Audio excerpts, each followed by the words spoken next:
So this one is super simple. It's just a box with a switch on it, a few LEDs, 8 small LEDs. I think these are 3 millimeters.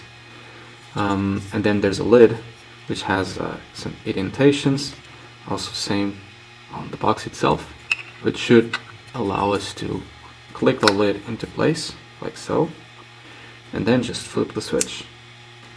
And you got a light on. That's it. So once I am 3D printing, a lot of things that one thing that I do very often is check the 3D print quality and check if there's no problems with it. This thing is going to be super useful because usually I use like a flashlight that I need to fetch from my other room. In this case, if I have something that is actually connected to the power source itself, like the one that comes with the printer, then it just works. It's even better, right? That's it.